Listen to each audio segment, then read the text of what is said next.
They laughed at him when they passed by. Old coat. Muddy boots. Mess of a beard.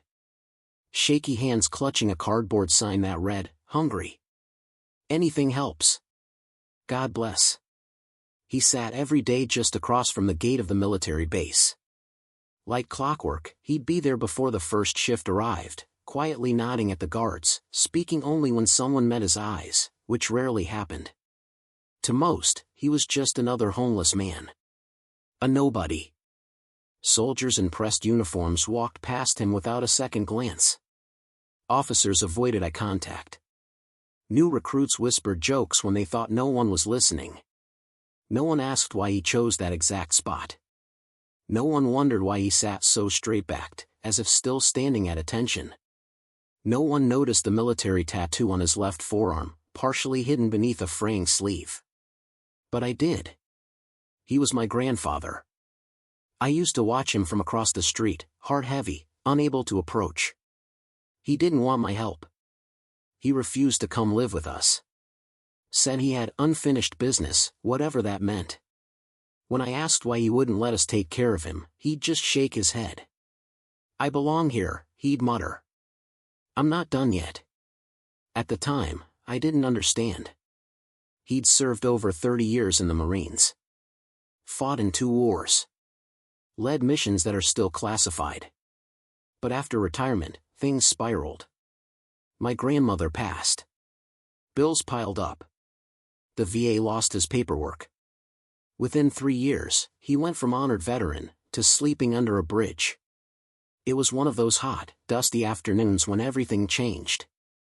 A convoy of black vehicles approached the base gate, flanked by MPs. Out stepped a man in full dress blues, a 4-star general, tall and square-jawed, with silver hair and a chest full of medals.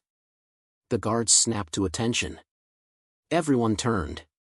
Except my grandfather. He barely moved. Until the general saw him. He froze mid-step, eyes fixed on the man sitting by the curb. Then he broke formation. He walked straight across the road, ignoring gasps and protests from security. Soldiers scrambled, confused. And then, it happened. The general stopped 2 feet away from my grandfather, saluted him, and said in a voice full of reverence, "Sir. It's an honor." You could have heard a pin drop. My grandfather looked up slowly. His eyes, cloudy and tired, focused on the general's face. For a long moment, he said nothing. Then came a whisper. "Hawthorne? Is that really you?" The general nodded. His lips trembled. "You saved my life in Fallujah." Gasps rippled through the small crowd that had gathered. The man they'd mocked, the man they'd ignored for years, was suddenly standing on equal ground with one of the highest-ranking officers in the country. And they had no idea what was about to unfold. "Fallujah," the general repeated, almost like he needed to remind himself it was real. "You dragged me out of that building. Fire all around. I was bleeding out. Everyone else thought I was dead. But not you." My grandfather blinked slowly, as if pulling the memory from deep within the haze. "I remember now," he murmured. "I told you not to move until I gave the signal. You didn't listen." The general chuckled, but his eyes were glossy. "And you called me a stubborn rookie. I wore that like a badge of honor for the rest of my career." Around them, the scene had gone eerily silent. No more snide glances. No dismissive smirks. The guards stood motionless, unsure if they were supposed to salute too. Because in that moment, the lines blurred. This wasn't a homeless man. This was a Marine. And not just any Marine, a legend, it seemed. The general turned to the crowd of soldiers watching. "You all walk past this man every day," he said, voice steady but sharp. "But none of you know who he is. Let me educate you." He took a step back and raised his voice. "This man is Master Gunnery Sergeant Raymond Ellis. 34 years of service. 2 Purple Hearts. Navy Cross. Bronze Star. He led the 3rd Recon into the Hellfire Corridor and came out with all but 1 man. When I was a second lieutenant with a shattered leg in Iraq, he carried me through 3 miles of enemy territory to the medevac zone. No backup. No cover. Just him and me. A stunned murmur swept through the crowd. And you let him sit here, like a ghost? Someone near the back whispered, "My God." The general kneeled down and placed a firm hand on my grandfather's shoulder. "Ray, you saved more lives than most will ever know. We failed you." My grandfather looked down. "You didn't. The system did." I slipped through the cracks. The general's jaw tightened. "Then it's time we make things right." He turned to his aide. "Get me the commandant. Now. We're fixing this." Minutes later, a wheelchair was brought. Not because he asked for one, he still refused help, but because standing up after years on the curb wasn't something a Marine of 70+ could do in a flash. Even then, he made them wait. Made them help him up with dignity. And when he finally stood, the entire base saluted. Hundreds of soldiers, officers, enlisted, veterans, all standing straight, arms raised in respect. I watched from across the street, eyes stinging, heart pounding. For so long, I'd begged him to come home. For so long, I thought he was just stubborn, maybe even broken. But now I realized, he was waiting for this moment. For recognition. For justice. Not for himself, but for all the forgotten heroes like him. He wasn't just a man on a curb. He was a reminder that behind every worn coat and weathered face, there might be a story we never took the time to hear. And the world was finally listening. The story spread like wildfire. By nightfall, the base was buzzing with rumors and respect. Soldiers who'd passed him 100 times without a second thought now spoke his name with awe. Master Gunnery Sergeant Ellis. Those who had mocked him, those who had snickered behind their coffee cups, suddenly went silent when his name came up. And when they passed that curb the next morning, it was empty. He was no longer sitting alone with a cardboard sign. He was inside. The general didn't just make a phone call. He called in favors from the top. Within 24 hours, my grandfather had a proper cot in the officers' guest quarters, hot meals, clean clothes, and a medical checkup scheduled. The VA paperwork that had gotten lost for years?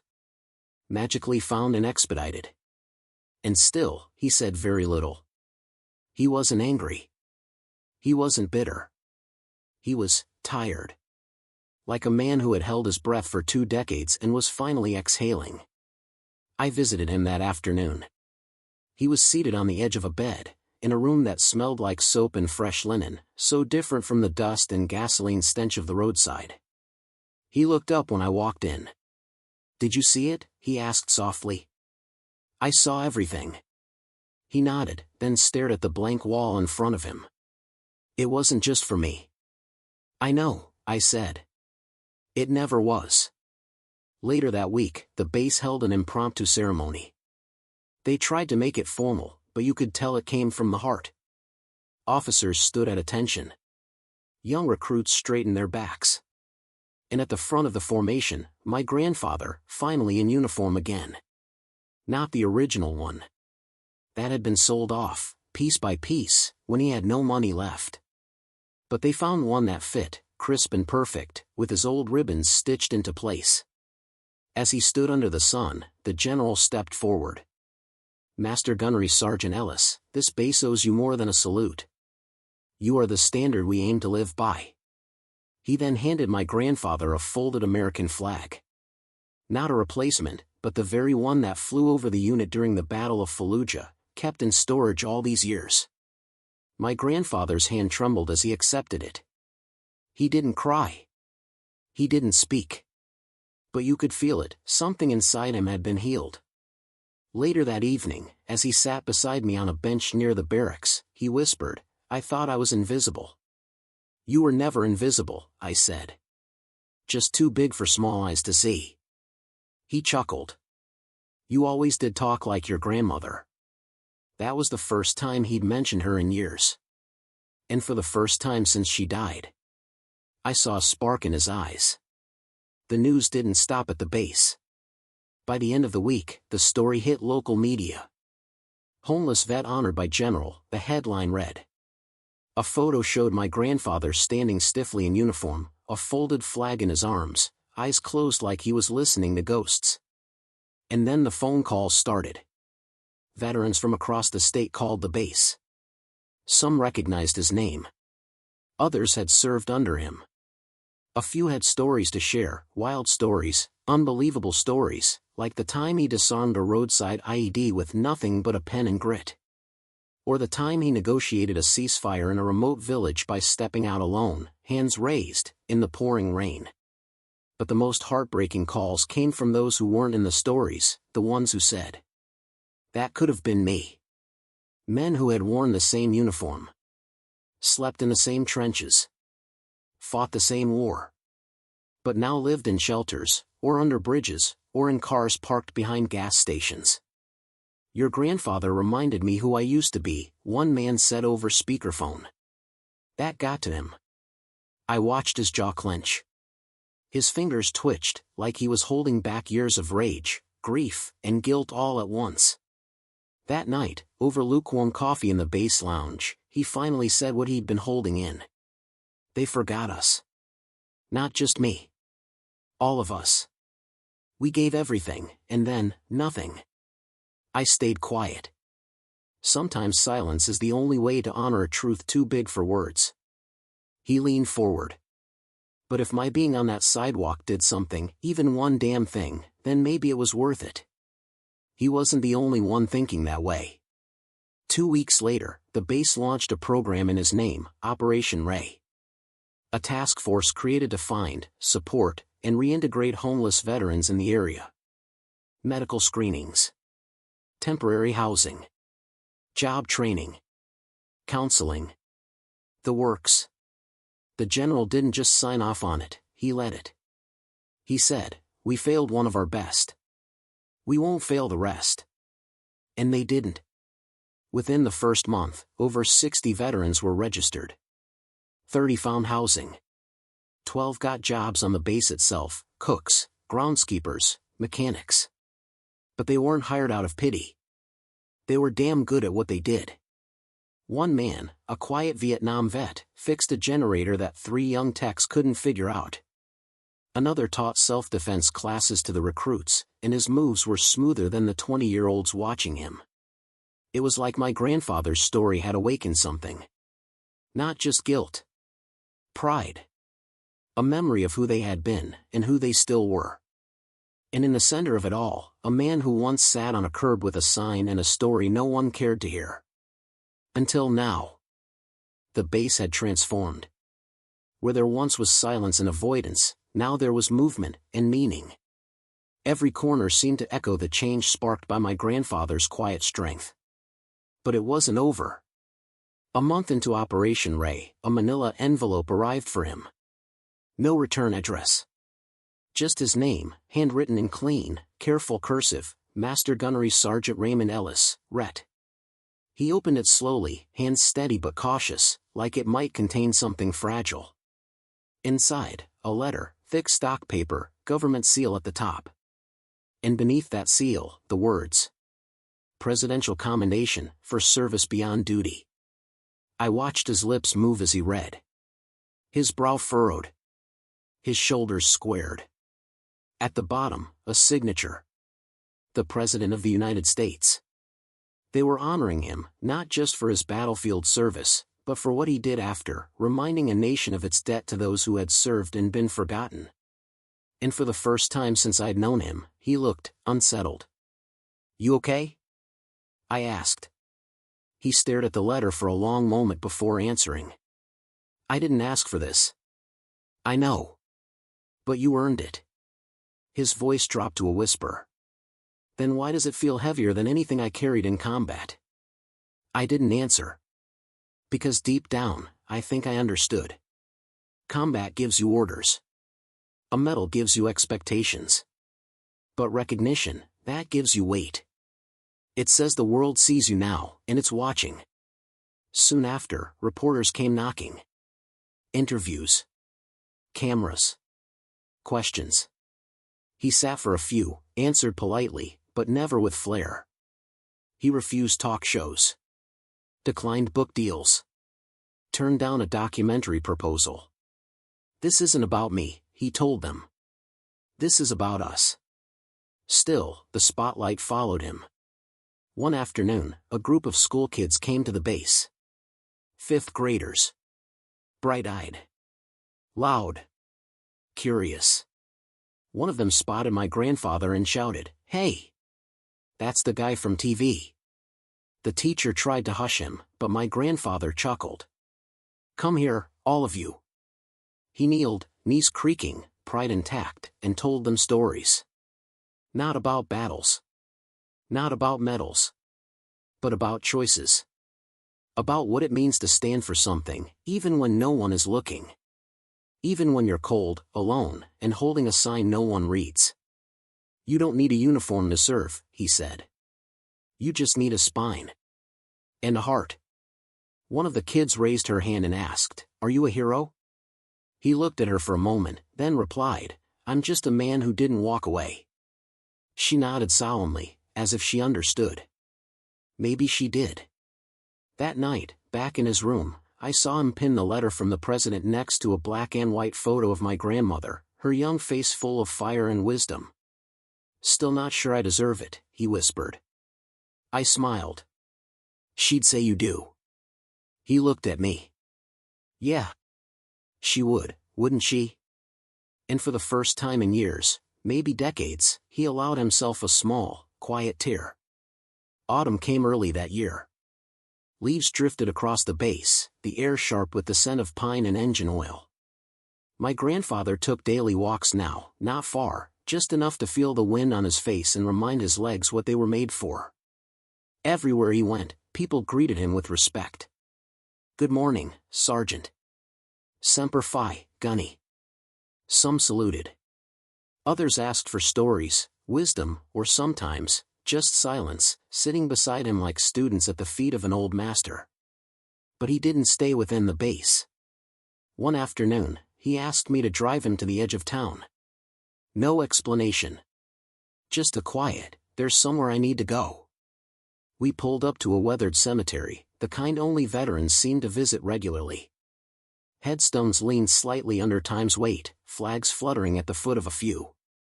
He walked slowly, cane tapping rhythmically, until we reached a modest stone etched with the name Staff Sergeant William Buck Dawson. He stood still, hands behind his back, head bowed. "He was my spotter," he said quietly. "Fallujah." He stayed behind so I could get the wounded out. Last words he said were, "Get him home, Gunny." He reached into his coat pocket and pulled out something I'd never seen before, a ribbon medal, worn but polished. Always meant to bring this to him. He knelt, slowly, painfully, and placed the medal on the stone. "Mission complete, Buck." We stayed there for a long time. No words. Just the breeze and the sound of distant traffic, like echoes of a world that had moved on too fast. When he finally stood, I asked, "Was that your final goodbye?" He shook his head. "No. That was my thanks." Later that week, he asked to visit the local shelter. "You sure?" I asked. "You don't need." "I know what I need," he interrupted gently. Inside, men and women sat slumped in chairs, wrapped in layers of fatigue and broken memories. When he entered, no one looked up. Just another visitor, maybe bringing socks or stale advice. Until he spoke. "Name's Ray Ellis. Master Gunnery Sergeant. Retired. Just like some of you." Heads turned. Eyes narrowed. Someone whispered, "No way." But then he rolled up his sleeve, the one with the faded Marine tattoo. Gasps. Murmurs.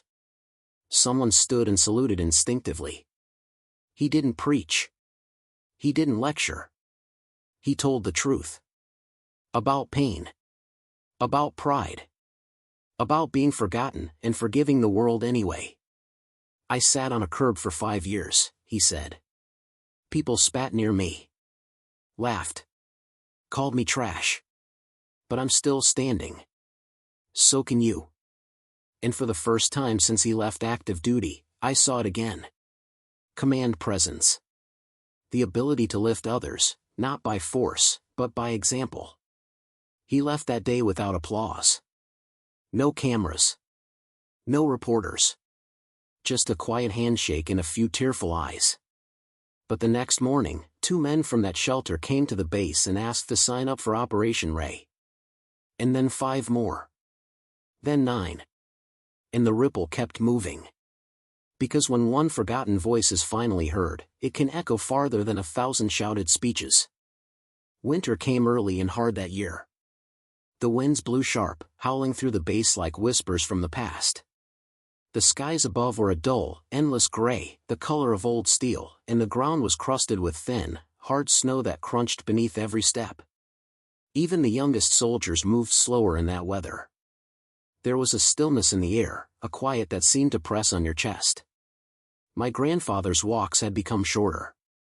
His hands, once steady as stone even under fire, now trembled slightly when he poured his morning coffee. He didn't complain. Never did. But I noticed the way he lingered in bed a little longer, took deeper breaths, stared out the window more. Not because of pain. Because of time. And the weight of everything he had carried, and finally, laid down. And yet, he never stopped. Every Tuesday, like clockwork, he visited the shelter, not just to check in, but to sit with the men who still sat where he once had. He still met with the Operation Ray team, asking hard questions and offering even harder truths.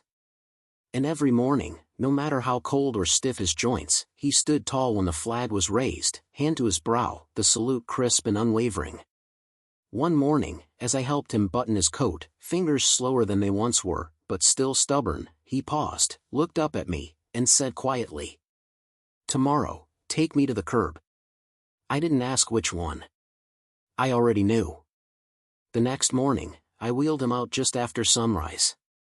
The snow had settled softly overnight, dusting the roads and blanketing the sidewalk where he had once sat, cold and invisible, with a cardboard sign and a broken world. He insisted on standing. So I helped him up, slowly, carefully. His legs were weak, but his will wasn't. The cane sank into the snow-covered grass beside him as he straightened his back. It took effort. His breath came in short clouds. But his eyes, those eyes, were sharp. Focused. And he was not alone. They came quietly, respectfully. Dozens of Marines. Officers in their dress blues. Fresh recruits in stiff uniforms. Grizzled veterans in worn jackets. Even base civilians and nearby townspeople. They gathered along the sidewalk, silent, shoulder to shoulder, forming a wall of quiet reverence. At the edge of the crowd stood the general, hat pressed to his chest, face solemn. And my grandfather looked around. Same gate. Same fence. Same sidewalk. But now, the air was different. The silence was no longer apathy. It was respect. He took a long breath. "This spot," he began, voice gravelly but steady, "this spot taught me more than the battlefield ever did." A hush fell. "How quickly the world forgets," he said. "How easily dignity can be stripped away. You think your service, your sacrifice, will hold you up forever. But then one day, you're just a man with a sign, and people cross the street to avoid your eyes." He looked down at the very patch of sidewalk where he used to sit. The snow had begun to melt in spots beneath the morning sun. "But it also taught me something else," he continued. "That dignity can be given back. That when even one person remembers, it changes everything." He turned to the Marines, then to me. "If you remember anything from my story," he said, "let it be this: you are never a nobody. Not if you remember who you are." A pause. "Even when the world forgets." He lowered his gaze. The silence was absolute. Then, the general stepped forward. No speech. No applause. No grandstanding. He simply raised his hand and saluted, the sharp, clean motion of a man honoring a superior, not an equal. Then, with slow grace, he dropped to one knee and placed something on the ground where the cane had rested. A plaque. Simple. Matte bronze. No fanfare. Just words carved into permanence. This was not the place where a man was broken. This was the place where a nation remembered. In honor of Master Gunnery Sergeant Raymond Ellis. The crowd around him saluted. Even civilians passing by stopped instinctively. Some stood motionless, hand to chest. Some wept quietly, not knowing the full story but feeling its gravity just the same. And my grandfather, for one last time, stood taller than anyone else there. His spine straight. His chin lifted. A Marine, always. That night, he passed in his sleep. No pain. No fear. Just the calm of a man who had finally seen his life come full circle. They found him in bed, blanket folded neatly at his feet, the old photo of my grandmother clutched in his hand, a faint smile on his lips. A warrior at rest. The following week, they held a full military funeral. It was bitter cold. Taps echoed through the hills like the slow mourning of angels. The rifle salute cracked through the stillness, final and proud. The flag was folded and handed to me, heavy, like his memory. And as they prepared to lower the casket, the general stepped forward once more. His voice was low, but the words rang like a bell. They thought he was a nobody. Until the general called him sir. But by then, everyone knew. He had never been a nobody. He had simply chosen silence over spectacle. Chosen dignity over demand. Chosen to sit quietly, until the world was ready to listen. And now, the world would never forget.